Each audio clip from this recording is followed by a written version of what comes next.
Bonjour à toutes et à tous. Merci au SLPJ, de nous accueillir, pour ce webinaire professionnel. Je suis Lucie Matranga, responsable éditoriale chez Flammarion Jeunesse et j'ai le plaisir ce matin d'être accompagnée, d'Anna Roy pour vous parler d'intimité autrement. Alors bonjour Anna, est-ce que tu peux te présenter pour, celles et ceux qui ne te connaîtraient pas encore? Alors bonjour, moi je m'appelle, Anna Roy, je suis sage-femme depuis 13 ans et j'ai aussi une autre, activité que j'adore, c'est celle de vulgarisatrice. J'adore vulgariser l'information scientifique et donc je le fais dans des chroniques sur France 2 dans la maison des maternelles.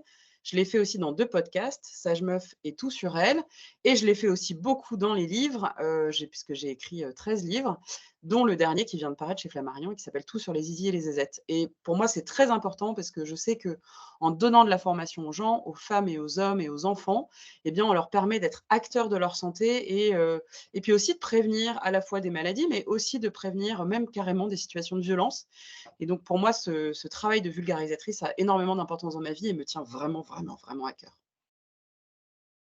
Alors si nous sommes, devant vous ce matin, c'est pour vous parler, d'intimité, à l'occasion de la sortie de Tout sur les zézettes et les zizis, dont voici la couverture. J'espère que vous la voyez bien à l'écran. Alors ce livre est illustré par Mademoiselle Caroline, il est écrit, par Anna Roy et publié chez Flammarion Jeunesse et il arrive, après la publication de Tout sur les règles, dont voici la couverture. Un livre qui a reçu un très, très bel accueil des lecteurs, de tous sexes, ce qui nous réjouit puisque en fait l'ambition de ce projet, c'était vraiment, justement de s'adresser, à toutes et à tous sur un sujet qui ne doit pas concerner uniquement les personnes de sexe féminin. Donc on continue sur notre lancée avec cette, chouette collection. Je départage ce document. Voilà. Alors Anna, avant de répondre à la question, comment parler d'intimité autrement, j'aimerais bien que tu nous expliques, pourquoi et pour qui tu as voulu, écrire, un livre sur ce sujet? Alors pourquoi? Eh bien, c'est en voyant les adultes que je reçois d'abord pour les adultes parce que je reçois toute la journée donc des femmes, je reçois aussi des coparents et je suis, attristée par le niveau d'information, qu'elles ont de leur propre corps. Et alors ça, déjà, elles connaissent pas grand-chose et ça vraiment, ça me fait de la peine parce que du coup, voilà. Et puis il y a aussi beaucoup de gêne et de honte à venir parler, d'intimité, comme si tout ce qui se passait entre nos jambes était honteux, tabou, qu'il fallait voilà. Et je me dis: «Bah, j'aimerais vraiment que la génération des enfants là, actuellement, ils ne soient pas, ces adultes que nous sommes aujourd'hui», et je peux vous citer plein d'exemples, hein. J'ai des femmes qui ne peuvent pas dire qu'elles ont des hémorroïdes, donc elles souffrent pendant des trucs. Il y en a d'autres Oui. qui ne vont jamais révéler les violences sexuelles. Il y en a encore d'autres, des gens qui peuvent pas dire qu'ils ont une boule aux testicules, enfin des problèmes à l'anus et cetera et donc ça, c'est vraiment embêtant et j'ai envie que nos enfants arrivent, eux, à parler simplement de tous ces sujets-là. Parce que un, c'est amusant, c'est sérieux aussi, mais je pense qu'il y a pas besoin de faire un fromage et qu'on peut parler de tous ces sujets-là très, très simplement. Oui, tu as raison. Alors du coup, ce livre, tu l'as conçu pour les enfants à partir de quel âge à peu près? Parce que c'est une question qu'on Alors nous pose beaucoup. Alors c'est vrai que, j'ai vu, hein, qu'il était écrit à partir de 6 ans. Alors pour moi, à partir de 6 ans et après il y a pas de limite d'âge, 6 ans, c'est vraiment on se dit qu'on fait une lecture continue. Enfin, c'est-à-dire soit qu'un adulte fait une lecture continue, soit que l'enfant fait une lecture continue ou d'ailleurs Mmh. par morceaux, mais en tout cas avec cette idée qu'on peut tout lire. Par contre, moi, je m'en sers beaucoup avec les tout petits, 3 4 ans, parce qu'ils ont des questions des fois sur les selles, ils ont des questions sur l'urine, ils ont des questions sur est-ce que l'intimité qui se touche, et cetera? Est-ce que je peux toucher les kikis et les zézettes des autres et tout, et cetera? Donc moi, je trouve que, ça se picore des 3 4 ans et puis, lecture de bout à bout à partir de 6 ans. C'est ça et ensuite on le laisse, traîner sur les tables, des salons et chacun peut s'en emparer en fonction des âges, des Et là, sujets, qui c'est les amusant intéressent. parce que c'est amusant parce que j'ai déjà plein de photos d'enfants de partout, qui vraiment, sont hyper amusés grâce au génie de mademoiselle Caroline et qui du coup posent plein de questions à leurs parents et ça, je me dis que c'est vraiment chouette. Et du coup, est-ce que tu peux nous expliquer un petit peu comment tu as travaillé ce livre? Est-ce que tu as interrogé, des enfants autour de toi? Comment tu as fait pour hiérarchiser un peu toutes ces questions et voilà et les lister? Là, on arrive à une centaine de questions, et réponses dans ce guide. Quel a Alors été c'est ta rigolo, démarche d'autrice, en fait? ça, c'est un peu le travail ingrat de la vulgarisation scientifique, c'est qu'en fait, on a l'impression que ça a été fait en 2 minutes Mais en fait, non, ça a été un énorme travail. Je me suis presque jamais autant pris la tête pour un livre que celui-là, malgré un nombre de signes comme ça qui apparaît petit. Évidemment, les enfants que je vois, les jeunes, je vois beaucoup de jeunes 12-13 ans qui ont leur première consultation gynéco. Beaucoup des questions d'adultes, sur leurs enfants et des questions d'adultes, eux, de leur méconnaissance d'adultes. Enfin, ça a été vraiment un énorme travail. Ça a pas l'air, mais ça a été un énorme, énorme travail. Bien sûr. Alors j'aimerais bien qu'on parle de quelque chose. Anna, c'est quoi tous ces mots farfelus qu'on emploie, pour parler de nos, intimités? Et en parallèle, de cette question que je te pose, j'aimerais bien aussi qu'on évoque, le choix du titre, Tout sur les zézettes et les zizis, parce qu'on y a passé beaucoup, beaucoup de temps, on a eu beaucoup d'échanges là-dessus. Donc je pense que ça vaut le coup qu'on s'arrête un petit peu, sur cette question-là. C'est quoi tous ces mots? Alors voilà, ça a été effectivement un choix de titre difficile. En fait, il y a plein de mots dans le langage courant, la foufou, la zézette, la zigounette, les coucougnettes, enfin il y en a, on les connaît tous. Et s'ils sont drôles et que je trouve que c'est très bien que les enfants les emploient, moi ça me ravit. Je veux aussi qu'ils sachent parce que ça en fait une zigounette, ça veut dire plein de choses. Ça veut dire un gland, ça veut dire une verge, ça veut dire enfin, je trouve que c'est bien aussi qu'ils soient au courant des vrais mots, des mots, qu'on utilise. C'est un peu comme si je dis toujours, hein, dans les visages, on commençait à appeler le nez un je sais pas, un je sais pas quoi, un strophi.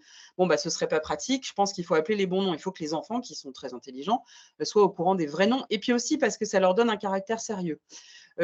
Moi, je sais, alors c'est un peu terrible de dire ça va tous vous glacer, mais dans les histoires de pédocriminalité, souvent d'ailleurs, les pédocriminels utilisent la zigounette, gna gna gna, des petits mots comme ça qui discréditent ce qu'ils sont en train de faire ou ce que c'est. Donc c'est pour ça que je trouve que c'est autant toucher à une zigounette, c'est plus facile que de toucher une verge. Et donc, alors ça vous glace, hein, je suis désolée, mais il y a vraiment, pour moi, c'est pour ça aussi important qu'ils sachent les vrais mots et d'en parler de façon très sérieuse. Ce qui n'empêche pas d'ailleurs de rigoler avec eux et d'utiliser les autres mots, bien Exactement. sûr.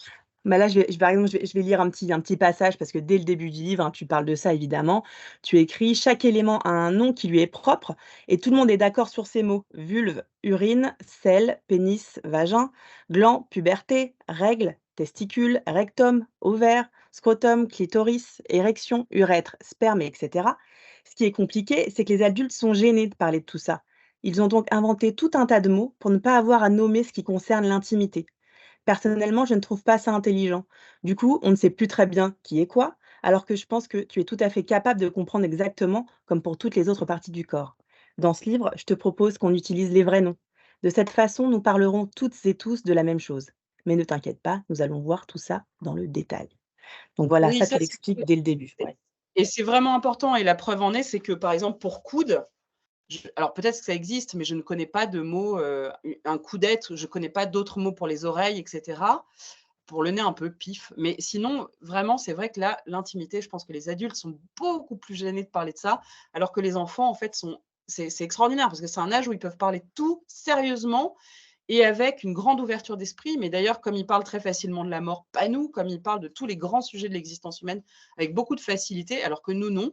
Et je pense qu'il ne faut pas plaquer nos gènes, nos difficultés sur leur histoire à eux, quoi. Donc, je pense qu'effectivement, c'est bien de nommer les choses telles qu'elles telles qu'elles Tu doivent as être nommées. Oui, oui, tu as raison et du coup, on a eu de grandes discussions au sujet du titre, parce que c'est hyper important. C'est la première chose qu'on voit quand on va acheter le livre, donc on s'est posé la question: «Est-ce qu'on l'appelle Tout sur les vulves, tout sur les pénis?» Finalement, on a choisi, voilà, un autre angle. Oui et je pense alors, c'est vrai que ça a donné lieu à des discussions, mais je pense qu'au fond, on n'avait pas tort parce que, les mots «tout sur les vulves et les pénis», hein, par exemple, ça fait peur aux adultes. Donc si ça fait peur aux adultes, eh bien, les enfants n'y ont pas accès. Alors que là, ce qui est vachement bien, c'est que finalement, on reprend les noms tels qu'ils existent, mais on dit: «Tu vois, ces noms existent là, on est OK avec ça et dans la cour de récré, c'est super, mais peut-être que quand même ça vaut vraiment le coup. Nous, on pense que c'est important que tu connaisses les autres». Donc je pense a posteriori, mais peut-être que l'avenir vous dira que non, mais je pense a posteriori que c'était un bon choix. Même si moi, hein, je le dis humblement, j'étais pas du tout d'accord avec ce choix. Mmh. Non, non, mais c'est Voilà, vrai, on en a beaucoup parlé et en fait, on l'a testé, hein, auprès de plein, plein, plein d'enfants et c'est vrai que ça les fait rire et du coup, ils ont envie tout de suite d'aller voir la suite et là, bim, ça y est, on parle des vrais mots, on emploie les bons termes et donc on s'est dit quand même que, bah, c'était pas mal pour pouvoir justement, leur permettre de découvrir leur corps de façon, ludique, et simple et cetera. C'est un bon moyen de leur permettre d'ouvrir ce livre. Alors Anna, parler d'intimité autrement, c'est donc, en employant les bons mots, mais aussi en les montrant grâce à l'illustration, aux schémas précis qui sont dans ce livre. Donc on a fait un gros travail avec mademoiselle Caroline là-dessus. Tu as, tu as revu avec, beaucoup de précision, avec elle, chaque dessin, chaque schéma pour que ce soit le plus précis possible. Et tu as souhaité aussi, représenter, les corps de tous âges. Hem, Parce que ça, c'était important pour toi, voilà, je vous montre ça. C'était pour montrer, en fait, qu'on est, à la fois tous pareils et en même temps, tous différents. Qu'est-ce que tu voulais montrer aux enfants avec ça? Oui et puis il y a aussi parce que souvent, il y a beaucoup d'enfants qui ont extrêmement peur de la puberté parce qu'on leur dit: «Votre corps va changer» et il y en a vraiment, c'est amusant de voir ce qu'ils s'imaginent dans leur tête. Alors qu'au fond, c'est une évolution, mais pas des changements si majeurs que ça. Et donc, je trouvais que c'était très bien que, on voit effectivement les intimités à tout âge de la vie, qu'on voit qu'évidemment, il y a des différences, qu'évidemment, on est tous différents, mais que même dans une classe d'âge, on est tous différents. Donc bref, on est tous différents et que oui, ça évolue en fonction de l'âge, mais qu'on voit que ces changements sont pas si radicaux, hein. Les gens ne se transforment pas complètement et heureusement d'ailleurs. Et puis aussi un peu réhabiliter les grands-parents, parce que souvent on a l'impression que les grands-parents, ce sont des êtres, sortis du champ des humains parfois et alors que pas du tout en fait, non, ils sont tout à fait, comme nous, il y a aucune différence, quoi. Je trouve qu'on Oui, fait c'est ça. beaucoup d'histoires de la puberté, on fait beaucoup d'histoires de la ménopause et de l'andropause et donc je trouvais ça intéressant de voilà, de leur raconter ça. Oui, puis ça les rassure du coup, hein. Ça les Et rassure bien aussi de sûr. voir d'autres corps, et cetera. Dans ce livre, on les invite aussi, s'ils le souhaitent, à se regarder dans le miroir pour vraiment, heu, prendre en compte leur propre corps, s'approprier son corps finalement, c'est bien le connaître, hein, c'est grandir le mieux possible. Donc Oui, pour se puis je voulais sentir, vraiment ouais. t'interromps, excuse-moi, mais je trouve que c'est vachement important qu'ils sachent que les intimités, c'est exactement comme le visage, hein, c'est prend le parallèle que je prends, mais qu'il y a aucune raison que toutes les intimités se ressemblent. Ils vont malheureusement être en contact avec, les images pornographiques, beaucoup, Oui. très jeunes, on le sait maintenant, hein et dans l'industrie pornographique, on ne voit qu'un type d'intimité et donc pour eux, cette intimité, ça je le vois chez mes patientes, c'est un sujet de complexe terrible. Elles se disent: «Mon intimité ne ressemble pas au film porno, donc c'est complexe, donc c'est l'horreur, donc elles veulent chirurgie» et cetera. Et donc, Ouais. je trouve ça très important de leur dire que l'intimité, c'est comme les visages. Il y en a pas un qui ressemble à l'autre et que dans le porno, peut-être, mais le porno, c'est pas la vie, quoi. Au contraire même. Et donc, je trouve ça très important qu'ils aient bien ça en tête, que voilà, il y a toutes sortes d'intimités différentes et c'est super comme ça.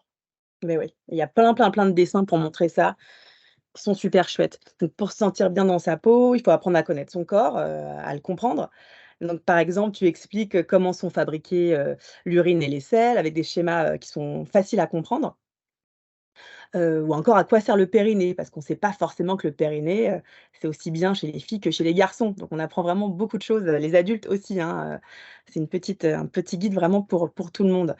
Donc en gros, Anna, toi, ton créneau, c'est, plus j'en sais sur moi-même et mieux je pourrais grandir sereinement. En gros, c'est un peu ça, quoi. Exactement. Vraiment, ça, je trouve que c'est très important qu'ils sachent tout ça. C'est des choses en plus, c'est vraiment ça les concerne plusieurs fois par jour, si vous voulez. Donc c'est en fait, on ne peut pas ne pas se poser des questions sur son intimité puisque ça nous concerne plusieurs fois par jour. Donc c'est important qu'ils soient au courant. Exactement. Là, par exemple, vous voyez, je vous projette, qu'est-ce que je vois dans le miroir si je suis de sexe féminin? Donc on a fait des dessins, des schémas pour bien tout expliquer parce que, voilà, quand on est plus jeune, Oui, puis on ne je sait pas trouve pour forcément. Mademoiselle Caroline, je la trouve très forte parce qu'elle, je sais pas, ça apparaît tout de suite comme quelque chose de enfin, c'est pas horrible, c'est pas comme nos planches anatomiques, hein, qui peuvent faire peur aux gens. Nous, on a des planches anatomiques en médecine qui sont effectivement un peu parfois, c'est un peu spécial. Là, elle, vulgarise très, très bien pour le coup les illustrations. Je trouve que c'est bon évidemment, je suis peut-être pas très objective, mais je trouve que c'est très bien fait et puis très rigolo. Mais oui, et là, par exemple, vous voyez, on a représenté, le clitoris qu'on voit quand même très, très rarement, en illustration dans les livres, donc c'était essentiel qu'on puisse le représenter, que tout le monde puisse voir à quoi ça ressemble, avec des petites légendes, des petits schémas, voilà, qu'on ait tous un niveau d'information, important. On montre la même chose. Voilà, pardon. De ce côté-là, qu'est-ce qu'il y a à l'intérieur? Du côté des personnes de sexe masculin. Alors tu abordes aussi, les maladies, les petits désagréments qui peuvent arriver, à tout le monde. Tu en as déjà un petit peu parlé tout à l'heure, mais pourquoi il faut en parler, simplement, dès le plus jeune âge? Eh bien, parce qu'il y a plein d'enfants qui, par exemple, n'osent pas parler de ça. Donc quand je pense aux infections urinaires, je pense à la constipation, je pense à plein de troubles. C'est il faut vraiment pouvoir en parler très simplement, que ça gratte, que ça brûle, que ça pique, que ça voilà. Il faut absolument qu'ils aient aucune gêne et je trouve ça aussi important. Non, je trouve ça vraiment fondamental, ça qu'ils puissent en parler comme, voilà, comme ça, comme on parle d'autre chose, quoi, comme on parle d'une douleur au coude ou à la tête. Ouais, donc là, tu lises vraiment tout ce qui peut arriver, et qu'est-ce qu'il faut faire quand il y a un problème qui Exact. arrive, parce qu'il faut prendre soin de son corps. Donc bien sûr, tout ça, c'est traité avec humour, avec les illustrations de Voilà, c'est ça. Caroline, voilà, Mmh. qui font rire, mais voilà, pour parler de sujets importants, donc c'est vraiment une bonne façon d'aborder, les choses, sereinement, grâce à l'humour. Et alors dans le livre, à plusieurs reprises, tu proposes au lecteur de poursuivre la discussion avec un adulte de son choix. Donc ça, je trouve ça très, très important, parce que ce livre, tu l'as conçu comme un vrai outil de transmission. Tu le disais tout à l'heure, on peut à la fois, picorer des infos quand on est tout petit ou même quand on est plus grand, hein, mais aussi, échanger avec plus grand que soi, de façon, ludique. Du coup, c'est un livre, on peut dire que c'est un livre anti-tabou, hein, Anna. Oui, complètement et d'ailleurs, je trouve ça important de dire que je l'envisage comme un support. C'est-à-dire, je veux absolument pas me substituer aux parents ou, aux gens, qui les entourent, ni aux enseignants, ni rien du tout. Je veux juste que ce soit un support de transmission et vraiment pas une substitution. Je pense que c'est très important que toutes ces informations-là, si c'est possible, qu'il y ait des adultes derrière qui puissent faire aussi les médiateurs et les médiatrices. Je trouve ça important. Et oui, bien sûr, anti-tabou, on parle des choses très, très, très, très simplement. C'est parce que vraiment, je pense qu'il y a pas de quoi en vraiment, en faire des difficultés ou des voilà, je pense que c'est tout ça peut être abordé très simplement. Et là, j'ai beaucoup d'enseignantes d'ailleurs qui m'ont contactée, je trouve ça super, qui me disent: «Mais c'est super, j'achète immédiatement pour ma classe parce qu'en fait, j'ai pas tellement de support» et donc je trouve ça chouette. Et on a Ça eu, me tu sais, le même retour, hein, surtout sur les règles. Il y a beaucoup d'infirmiers et d'infirmières scolaires qui s'en sont emparés, qui ont créé des ateliers dans leurs écoles, et vraiment c'était l'ambition de ces livres, hein. C'était vraiment tu le dis souvent, de faire un de les rendre utiles pour tous. C'est vraiment, c'est vraiment l'ambition de tes textes, hein. C'est, comment faire pour aider, les jeunes au quotidien en en leur permettant d'avoir accès au savoir, de façon simple et de plus avoir peur, en fait. Oui, moi j'adorerais, enfin bon, évidemment, c'est un vœu qui ne se réalisera pas, mais que tous les enfants aient ce livre à disposition, vraiment. Je pense que ça changerait bien des choses. Et je suis bien d'accord. Sachant que voilà, dans le livre, il y a une partie importante aussi, tu sais qu'il y a une étude du Parlement européen qui explique qu'un enfant sur 5 serait menacé, d'actes de pédocriminalité au sein de sa famille ou dans le cadre scolaire ou associatif. Donc ça, c'était un sujet extrêmement important, pour nous, à traiter.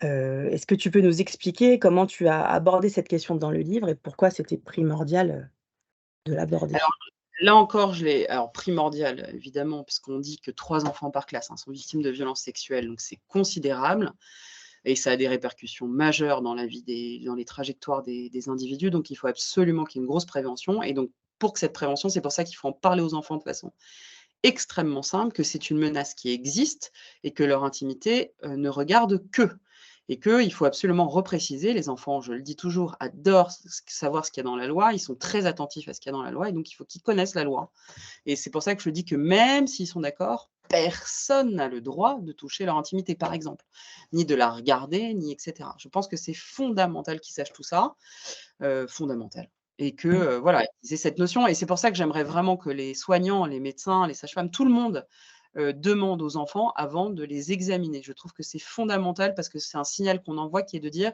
«Même nous qui avons le droit de regarder ton intimité, on te demande la permission avant».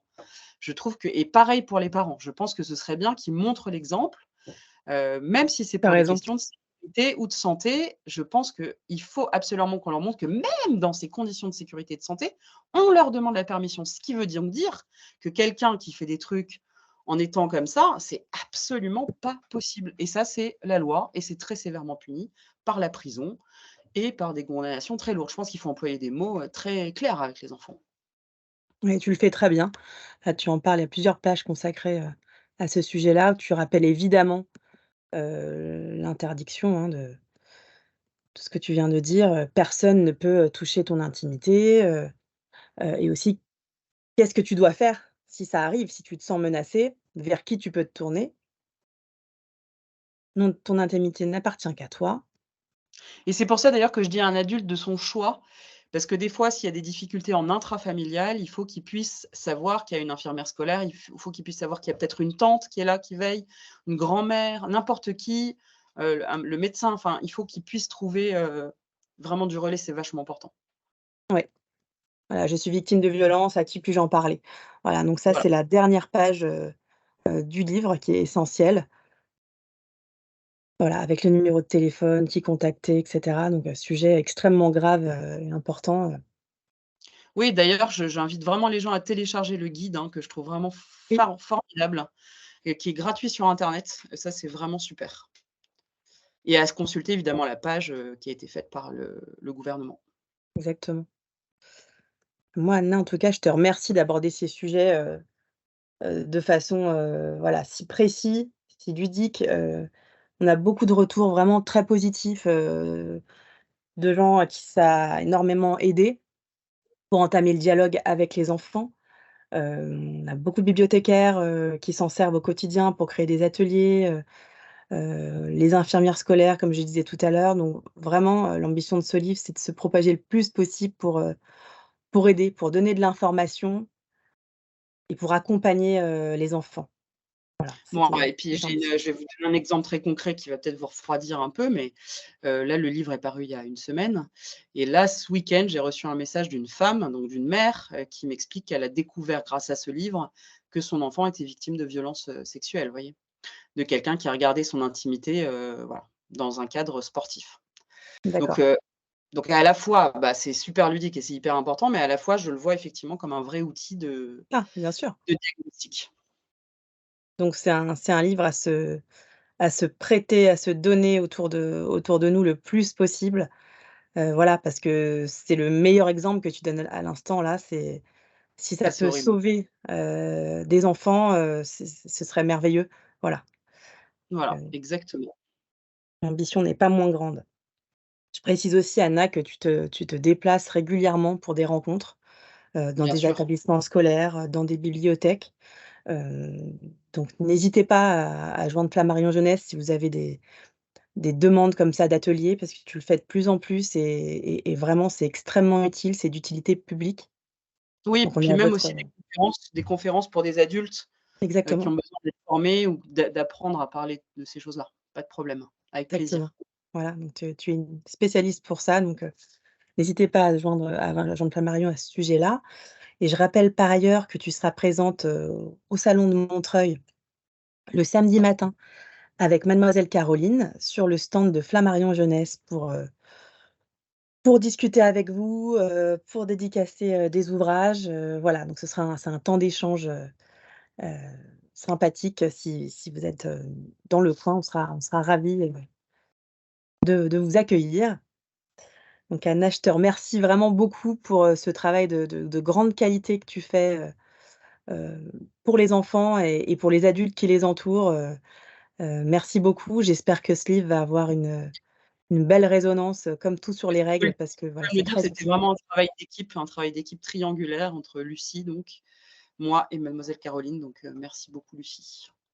Compris, j'ai une grande pensée pour Céline Pérez, avec qui on a travaillé, qui est notre responsable graphique, qui a fait un Carrément. travail, immense pour mettre en lumière, tes mots et les illustrations de Caroline. Donc voilà, je vous invite à découvrir ce livre, qui, qui va devenir un indispensable, j'espère, pour aider les enfants au maximum. Je te remercie beaucoup, Anna. Je remercie, le SLPJ de nous avoir accueillis pour ce webinaire professionnel. Merci, à vous toutes et à vous tous de nous avoir écoutés et on sera ravis de vous voir sur le stand de Flammarion le samedi matin, en présence d'Anna Roy et de mademoiselle Caroline. Merci à tous et à très bientôt. Au revoir. Merci Anna.